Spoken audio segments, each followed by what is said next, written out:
ஓம் சாந்தி 10/4/2025 சாக்கார முரளியின் முக்கியமான கருத்துக்கள்.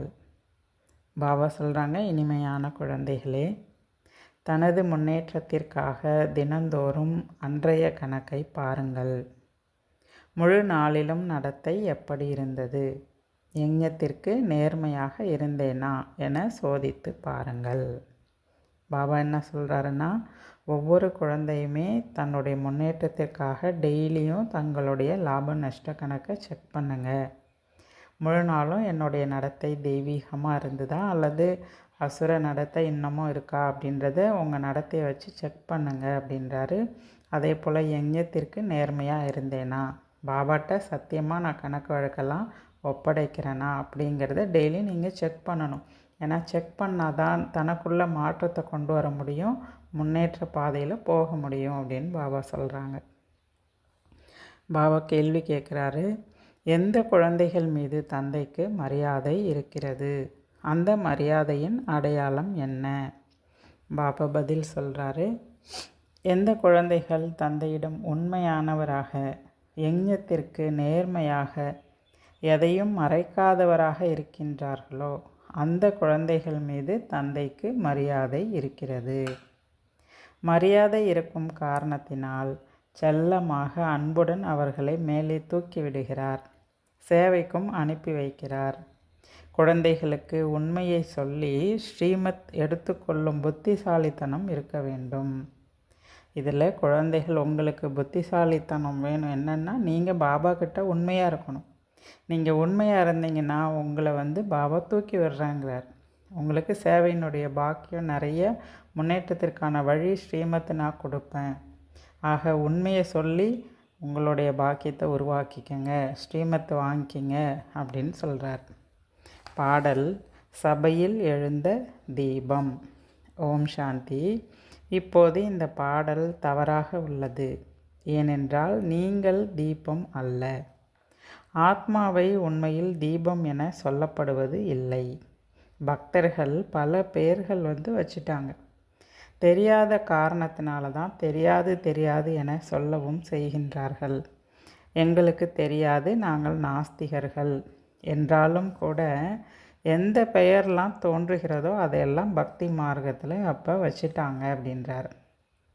ஏன்னா தீபம் அப்படின்னா அது யாருக்கு பொருந்தோம்னா சிவபாபாவுக்கு தான் பொருந்தும். சபையில் எழுந்த தீபம் அப்படின்னா சபையில் சிவபாபா தான் அந்த ஒன்று கூடலில் தீபம் அவர் தான் வெளிப்படுறாரு. விட்டில் பூச்சிகளாகிய ஆத்மாக்கள் தான் என்ன பண்ணுறாங்க, அந்த தீபத்தில் பலியாகிறாங்க.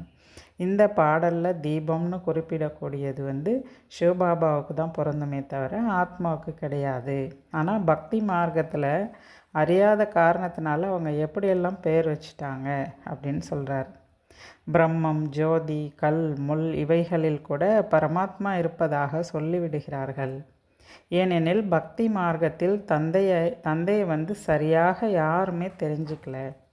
தந்தையே தனது அறிமுகத்தை கொடுக்க வேண்டியிருக்கிறது. சாஸ்திரங்களில் கூட தந்தையை பற்றிய அறிமுகம் இல்லை. அதனால தான் நாஸ்திகர் என்று சொல்லப்படுகிறது. தந்தை பற்றிய ஞானம் இல்லாததுனால தான் தந்தை பற்றி நிறைய தவறாகவே சொல்லி வச்சுட்டாங்க அப்படின்றார். இப்போது குழந்தைகளுக்கு தந்தையினுடைய அறிமுகம் பாபா கொடுக்கிறாரு. ஆனால் தன்னை ஆத்மா என்று புரிந்து கொண்டு தந்தையை நினைவு செய்வதில் புத்தியின் வேலையில் தான் இருக்குது. இதெல்லாம் புத்தி சம்பந்தப்பட்ட விஷயம். ஏன்னா இந்த சமயம் இந்த உலகத்தில் எல்லாருடைய புத்தி எப்படி இருக்குன்னா கல் புத்தியாக இருக்குது. ஆத்மாவில் தான் புத்தி இருக்குது. கர்மேந்திரியங்கள் மூலம் ஆத்மாவின் புத்தி தங்கம் போன்று உள்ளதா கல்லாக உள்ளதா என்பது தெரிஞ்சிடும். அனைத்தின் ஆதாரமே ஆத்மாவில் தான் இருக்குது. ஆனால் மனிதர்கள் ஆத்மாவே பரமாத்மா அப்படின்னு சொல்கிறாங்க. அதோடு மட்டும் இல்லை, ஆத்மாவில் எதுவுமே ஒட்டாது அப்படின்னு சொல்லிடுறாங்களாம். ஆகவே என்ன வேண்டுமானாலும் செய்யுங்கள் என்று அப்போ சொல்லிட்டாங்க. அதனால தான் மனிதர்கள் ஆத்மாவில் எதுவும் ஒட்டாதுன்னு நினச்சிட்டு நிறைய பாவம் செய்கிறாங்க. மனிதர்களாக இருந்தும் தந்தையை தெரிந்து கொள்ளவில்லை. மாயையாகிய ராவணன் அனைவருடைய புத்தியையும் கல்லாக்கிடுச்சு அப்படின்னு பாபா இப்போ புரிய வைக்கிறார். அதுவும் நாளுக்கு நாள் எப்படி இருக்குன்னா அதிக தமோ பிரதானமாக ஆயிட்டு வராங்க எல்லாருமே. மாயையினுடைய வேகம் கூட அதிகமாயிடுச்சு. மனிதர்கள் இப்போ திருந்துறதே இல்லை அப்படின்றார். இரவில் முழு நாளுக்கான தனது கணக்கு வழக்கை பாருங்கள். இதை குழந்தைகளுக்கு சொல்கிறார். நான் என்ன செய்தேன் என்று உங்களுடைய கணக்கை செக் பண்ணுங்க. நாம் தேவதைகள் போல உணவு உண்டோமா? நம்முடைய நடத்தை ஈஸ்வரிய சட்டப்படி இருந்ததா அல்லது அனாதைகள் போல இருந்ததா? இவ்வாறெல்லாம் பாபா குழந்தைகளுக்கு புரிய வைக்கிறார். குழந்தைகளே, தினந்தோறும் தனது கணக்கு வழக்கை பார்க்காவிட்டால் உங்களுக்கு முன்னேற்றம் ஏற்படாது. அதனால் டெய்லியும் உங்களுடைய கணக்கு வழக்கை செக் பண்ணுங்க அப்படின்றார். ஏன்னா பல பேரை மாயா அடிச்சிடுது. இன்று என்னுடைய புத்தியின் தொடர்பு இன்னாருடைய பெயர் ரூபத்தில் சிக்கிடுச்சு, இன்று இந்த பாவகர்மம் நடந்தது என்று பல பேர் பாபாவுக்கு எழுதுகிறாங்களாம். இப்படி உண்மையை எழுதுபவர்கள் கோடியில் மிக சிலர் தான் இருக்காங்க. நான் யார், எப்படி இருக்கிறேன் என என்னை யாரும் முழுமையாக தெரிந்து கொள்வது கிடையாது. தன்னை ஆத்மா என புரிந்து கொண்டு தந்தையை நினைவு செய்தால் கொஞ்சம் புத்தியில் ஏறும். நல்ல நல்ல குழந்தைகளும் இருக்கின்றனர். மிகவும் நன்றாக ஞானமும் சொல்கிறாங்க. ஆனால் யோகா கொஞ்சம் கூட இல்லை அப்படிப்பட்ட குழந்தைங்கள்ட்ட கூட அப்படின்னு பாபா சொல்கிறார். முழுமையாக புரிந்து கொள்ளவில்லை. ஆகையால் பிறருக்கு அப்படிப்பட்டவர்கள் எப்படி புரிய வைக்க முடியும்? அவங்கள்ட்ட யோகத்தினுடைய கூர்மை இல்லை அப்படின்றார். ராஜ்யத்தை அடையணும்னா சாதாரண விஷயம் கிடையாது, ரொம்ப உழைக்கணும் அப்படின்றார். மாயா கூட நல்ல குழந்தைகள்கிட்ட போர் செய்தான். பெரிய யுத்தமே இங்கே நடந்துட்டுருக்கு அப்படின்றார். அந்த மல்யுத்தத்தில் கூட பாருங்கள், ஒருத்தவங்களுக்கு ஒருத்தவங்க அடித்து மயக்கமடைய செஞ்சிடுறாங்க. அதுபோல தான் இங்கே மாயா கூட பல பேரை வீழ்த்திடுதுன்றார். பாபா மாயையின் புயல்கள் நிறைய வருகின்றன, இப்படியெல்லாம் நடக்கின்றன என்றெல்லாம் சொல்கின்றார்கள். அதுவும் மிக சிலர் தான் அந்த உண்மையை கூட சொல்கிறாங்க. என்னெல்லாம் தன் மூலமாக தவறு ஏற்படுதோ அதை ஒத்துக்கிட்டு உண்மையை சொல்கிறாங்க. ஆனால் பல பேர் பாபாக்கிட்டே மறைச்சிட்றாங்களாம். நான் பாபாவுக்கு எப்படி இந்த உண்மையை சொல்கிறது, எப்படி ஸ்ரீமத்தை எடுக்கிறது என்ற புத்தி கூட இல்லாமல் இருக்காங்க அப்படின்றார். மாயா மிகவும் பலம் வாய்ந்தது என்பது பாபாவுக்கு தெரியும். ஆனால் குழந்தைகளுக்கு உண்மையை சொல்கிறதுல வெட்கம் வந்துடுது. சொல்லவே வெட்கப்படும்படியான காரியம் அவர்கள் மூலமாக மாயா ஏற்படுத்தி விட்டுடுது, தவறு செஞ்சிடுறாங்க. தந்தையோ அப்படி விழுந்துட்டாலும் கூட அந்த குழந்தைகளுக்கு மரியாதை கொடுத்து மேலே எழ வைக்கிறதுக்கு ஊக்கம் உற்சாகம் கொடுக்குறார். பாபா எழ வைப்பதற்காக அந்த குழந்தைய மகிமையும் செய்கிறார். செல்லமாக அன்போடு நான் அந்த குழந்தைய மேலே எழுப்புவேன் அப்படின்னு பாபா சொல்கிறார். குழந்தைகளை எப்படி ஊக்கம் கொடுக்குறாருன்னா, குழந்தைகளை நீங்கள் மிகவும் நல்லவர், ஸ்தூலமான சேவை கூட நீங்கள் நல்லா செய்கிறீங்க அப்படின்னு ஊக்கம் கொடுக்குறார். ஆனால் லட்சியம் ரொம்ப ரொம்ப உயர்ந்தது அப்படின்னு பாபாவும் புரிய வைக்கிறார். ஆக தேகம் மற்றும் தேகத்தின் சம்பந்தங்களை விட்டுவிட்டு தன்னை அசரீரிய ஆத்மா என புரிந்து கொள்வது இந்த முயற்சி புத்தியினுடைய வேலையாகும். அனைவருமே இங்கே முயற்சியாளர் தான். எவ்வளவு உயர்ந்த ராஜ்யம் ஸ்தாபனையாகி கொண்டிருக்கிறது. இப்போ இந்த நேரம் அனைவரும் தந்தையின் குழந்தைகளாகவும் மாணவர்களாகவும் பின்பற்றக்கூடியவர்களாகவும் இருக்கிறீங்க அப்படின்றார். பாபா அடுத்து சொல்கிறாரு, இப்போ உலகத்தில் பாருங்கள் எவ்வளோ சண்டை சச்சரவுலாம் ஏற்படுது. விநாசத்துக்கான ஏற்பாடுகளோ நடந்துட்டுருக்கு அப்படின்றார். இந்த யஞ்ஞத்தில் முழு உலகமும் சுவாக ஆக போகுது. இதற்காக அனைத்து ஏற்பாடுகளும் தேவை அல்லவா? குண்டுகள் போட ஆரம்பிச்சிட்டாங்கன்னா அதை நிறுத்த முடியாது. சிறிது நேரத்தில் அனைவரிடமும் நிறைய குண்டுகள் சேர்ந்துவிடும். ஏன்னா விநாசம் நடக்க வேண்டும். பிறகு ஆஸ்பத்திரி போன்றவை எல்லாமே இருக்காது, யாருக்குமே தெரியாது. இது சித்தி வீடு போன்ற விஷயம் கிடையாது. விநாச காட்சிகள் போன்றவை ஒன்றும் சாதாரண விஷயம் கிடையாது. எங்கும் தீப்பிடித்திருக்கும் காட்சி ஏற்படும். முழு உலகத்தினுடைய தீயெல்லாம் பார்க்க முடியுமா என்ன அப்படின்றாரு. ஏன்னா முழு உலகமுமே அழிய போகுது. ஏன்னா உலகம் சின்னது கிடையாது, எவ்வளோ பெரிய உலகம். அதில் இந்த பூமிக்குள்ளே என்னெல்லாம் இருக்கோ எல்லாமே அழிஞ்சு போயிடும். ஆனால் ஆகாயம் எரியாது, பூமிக்குள்ளே இருக்கக்கூடிய அனைத்து விஷயங்களுமே அழிந்து போயிடும் அப்படின்றார்.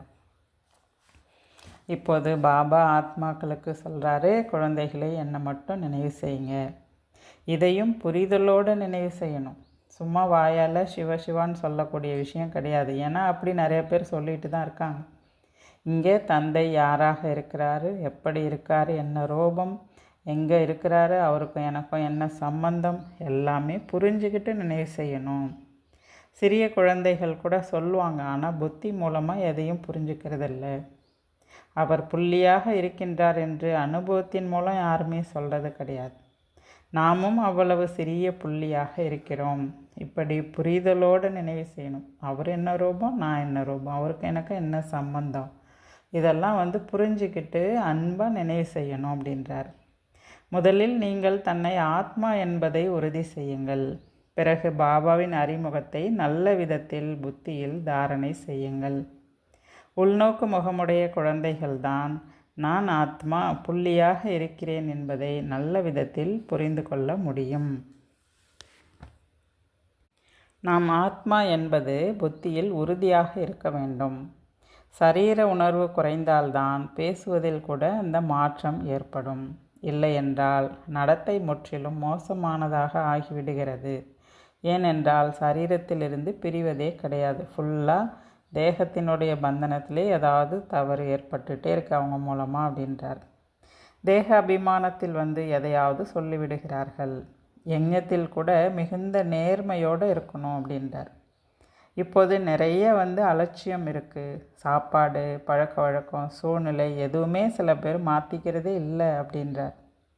இன்னும் அதிக நேரம் வேண்டும். சேவாதாரி குழந்தைகளை தான் பாபாவும் நினைவு செய்கிறாரு. அவர்கள்தான் பதவி கூட அடைய முடியும். சும்மா வெறுமனே தங்களை சந்தோஷப்படுத்தி கொள்வது என்பது கடலையை மெல்லுவதற்கு சமம். அதனால் இங்கே பாபா என்ன சொல்கிறாரோ அதை நீங்கள் புரிஞ்சுக்கணும். உள்நோக்கு முகமாக இருப்பது ரொம்ப ரொம்ப அவசியம் அப்படின்றார். இதெல்லாம் புரிய வைப்பதற்கு கூட யுக்தி வேணும் அப்படின்றார். ஒருவேளை நாம் பாபாவினுடைய சேவையை முழுமையாக செய்தோம் என்றால் நம்முடைய தொழிலே இதுதான். முழு நாளும் உங்களுக்கு ஞான சிந்தனை ஓடிக்கொண்டே இருக்கும். இந்த பிரம்மா கூட ஞான சிந்தனை செய்வார். இல்லை என்றால் இவர் எப்படி உயர்ந்த பதவி அடைவார்? இப்பொழுது குழந்தைகளுக்கு இருவருமே புரிய வச்சிட்ருக்காங்க. இந்த பிரம்மா பாபாவும் புரிய வைக்கிறாரு, சிவபாபாவும் புரிய வைக்கிறார். பிரம்மா பாபா அனுபவத்தின் ஆதாரத்தில் புரிய வைக்கிறார். சிவபாபா சத்தியத்தினுடைய ஞானத்தை புரிய வைக்கிறார். அப்போ குழந்தைகளுக்கு 2 இன்ஜின் கிடச்சிருக்கு. 2 இன்ஜின் கிடச்சிதுன்னா அதாவது முன்னேறத்துக்கு ரொம்ப ஈஸியாக இருக்கும் இல்லையா அப்படின்றார். மலை மேலே செல்கிறாங்க அப்படின்னா வண்டிக்கு 2 இன்ஜின் பொருத்துகிறாங்க. சில நேரங்களில் போக போக வண்டி நின்று விடுகிறது என்றால் வழிக்கு கீழே விழுந்துடும். நம்முடைய குழந்தைகளுக்கும் அப்படி தான். ஏறி ஏறி உழைச்சி பிறகு என்ன பண்ணிடுறாங்க, ஏற முடியலன்னா கீழே விழுந்துடுறாங்க. ஏன் கீழே விழுறாங்க? மாயாவினுடைய கிரகணம் பிடிச்சிடுது, புயல் ஏற்பட்டுடுது அப்படின்னா ஒரேடியாக உயர்ந்த நிலைக்கு போயிட்டு கீழே விழுந்து துண்டு துண்டாயிடுறாங்க அப்படின்றார். சில குழந்தைகளுக்கு கொஞ்சம் சேவை செஞ்சாலே தேக அகங்காரம் வந்துடுதான். பிறகு என்ன ஆயிடுறாங்கன்னா கீழே விழுந்துடுறாங்க. தந்தையின் கூடவே தர்மராஜரும் இருக்கார். நாம் இப்படி செய்வதனால் நம் மீது மிகப்பெரிய தண்டனை வந்து விடுகிறது என்பதை கூட சில பேர் புரிஞ்சுக்கிறதே இல்லை. இப்படிப்பட்ட குழந்தைகள் இங்கே இருக்கிறத விட வெளியில் இருக்கிறதே நல்லது அப்படின்றார். தந்தையினுடையவராக ஆகி ஆஸ்தி எடுப்பது குறைந்த விஷயம் அல்ல, நல்ல முயற்சி செய்யணும்.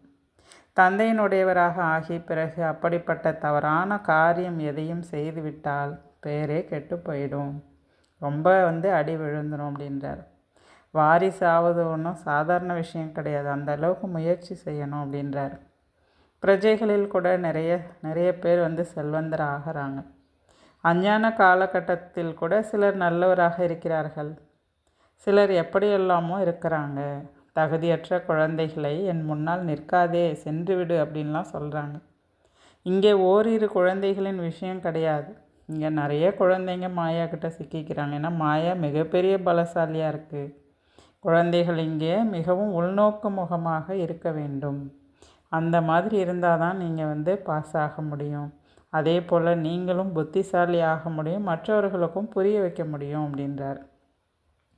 நீங்கள் உள்நோக்கு முகத்தில் இருந்து நல்லா புத்தி பலம், அதாவது யோக பலம் நிறைந்தவர்கள் ஆயிட்டீங்கன்னா பிறகு நீங்கள் யாருக்கு என்ன சொல்கிறீங்களோ அவங்க உங்ககிட்ட பலியாயிடுவாங்க, தந்தையை ஏற்றுப்பாங்க அப்படின்றார். பிறகு நாம் தந்தைக்கு இவ்வளவு நிந்தனை ஏற்படுத்தினோம் என்று பச்சாதாபப்படுவாங்க. யார்? சரியாக முயற்சி செய்யாதவங்கெல்லாம் அப்படின்றார். சர்வவியாபி என்று சொல்பவர்கள் அல்லது தன்னைத்தான் ஈஸ்வரன் என்று சொல்பவர்களுக்கு தண்டனை என்ன குறைவாக இருக்கும்? அவங்களுக்கும் தண்டனை உண்டு. அவங்களெல்லாம் அப்படியே விட்டுருவாருங்கிறதும் கிடையாது.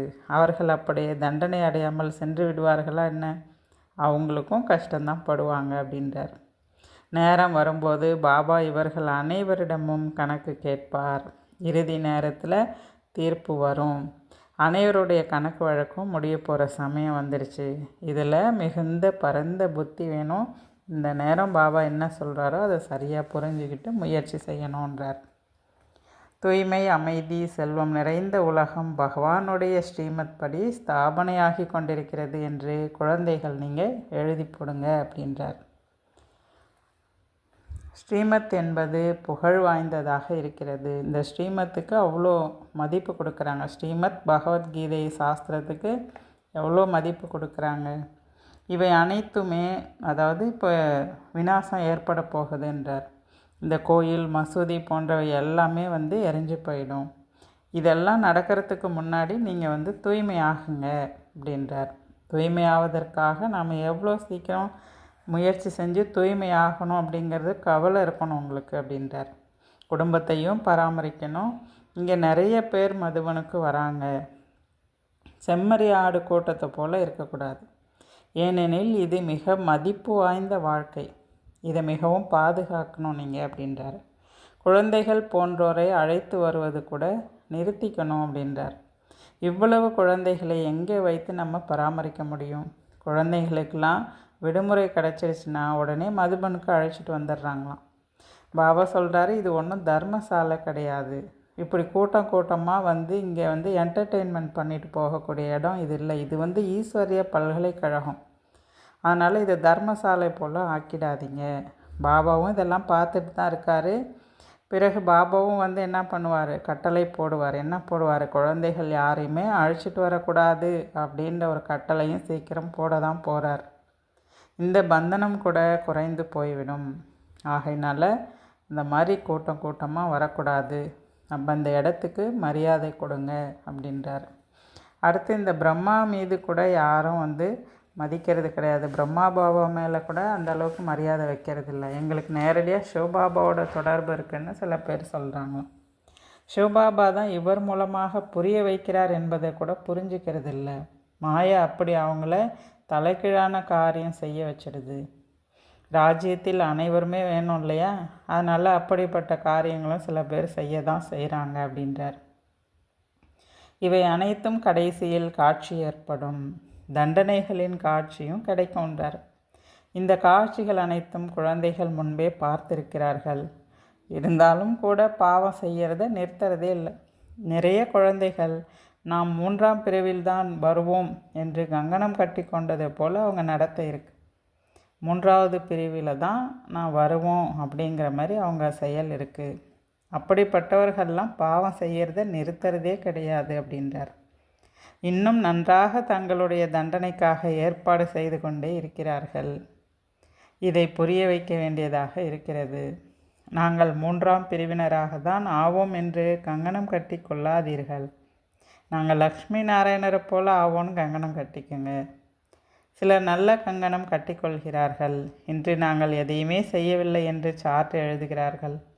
இது போன்ற சார்ட்டை நிறைய பேர் வைத்தார்கள். ஆனால் அந்த சார்ட் வச்சவங்கெல்லாம் இன்றைக்கி இல்லை. மாயா மிகவும் பச்சாதாபப்பட வைக்கிறது. அரை கல்பம் நான் சுகம் கொடுக்கிறேன், பிறகு மாயா துக்கம் கொடுக்குது அப்படின்னு பாபா சொல்கிறார். நல்லது. தாரணைக்கான முக்கிய சாரம். முதல் பாயிண்ட், உள்நோக்கு முகமானவராக ஆகி சரீர உணர்விலிருந்து விடுபட்டிருக்கும் பயிற்சி செய்ய வேண்டும். உணவு, பானங்கள் மற்றும் நடத்தையை மாற்றிக்கொள்ள வேண்டும்.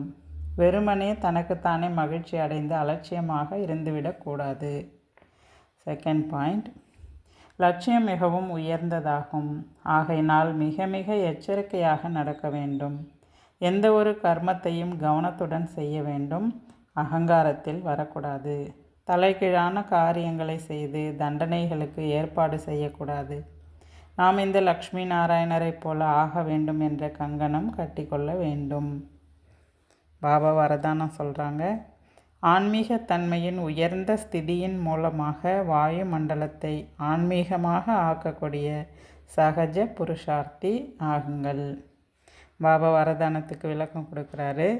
ஆன்மீக ஸ்திதி மூலமாக தன்னுடைய சேவா கேந்திரத்தில் அப்படிப்பட்ட ஆன்மீக வாயு மண்டலத்தை உருவாக்குங்க. அதன் மூலமாக தனக்கும் வரக்கூடிய ஆத்மாக்களுக்கும் சகஜமாக முன்னேற்றம் ஏற்படும். ஏனெனில் யாரெல்லாம் வெளியிலிருந்து களைப்படைந்து வராங்களோ அவங்களுக்கு அப்படிப்பட்ட எக்ஸ்ட்ரா சகயோகம் தேவைப்படுது. ஆகையினால் அவர்களுக்கு ஆன்மீக வாயு மண்டலத்திற்கான உதவியை நீங்கள் கொடுங்க. சகஜ புருஷார்த்தியாக நீங்களும் ஆகுங்க, மற்றவர்களையும் ஆக்குங்க. இந்த இடம் எளிமையாக முன்னேற்றத்தை செய்விக்கிறது என்பது வரக்கூடிய ஒவ்வொரு ஆத்மாவுக்கும் அனுபவம் ஆகணும். அதனால் உங்களுடைய ஆன்மீக உயர்ந்த ஸ்திதி மூலமாக ஆன்மீக வாயு மண்டலத்தை உருவாக்கி வைங்க அப்படின்னு பாபா சொல்கிறார். ஸ்லோகன்: வரதானியாகி சுப பாவனை மற்றும் சுபமான விருப்பத்திற்கான வரதானத்தை கொடுத்து கொண்டே இருங்கள். அவ்யக்த இஷாரா பாயிண்ட்: கம்பைன்ட் ரூபத்தின் நினைவு மூலம் சதா விஜயன் ஆகுங்கள். பாபா இணைந்திருக்கிறார். ஆகையால் ஊக்க உற்சாகத்தோடு முன்னேறி கொண்டே செல்லுங்கள். பலகீனங்கள் உள்ளமுடைந்த நிலைகளை பாபாவுக்கு அர்ப்பணம் செய்துவிடுங்கள். தன்னிடம் எதையுமே வைத்து கொள்ளாதீர்கள். தன்னிடம் வெறும் ஊக்கம் உற்சாகத்தை மட்டும் வச்சுக்குங்க. உற்சாகத்தினால் நடனமாடிக்கொண்டே இருங்கள், பாடிக்கொண்டே இருங்கள் மற்றும் பிரம்மா போஜனம் சாப்பிட்டு கொண்டே இருங்கள். நல்லது. ஓம் சாந்தி.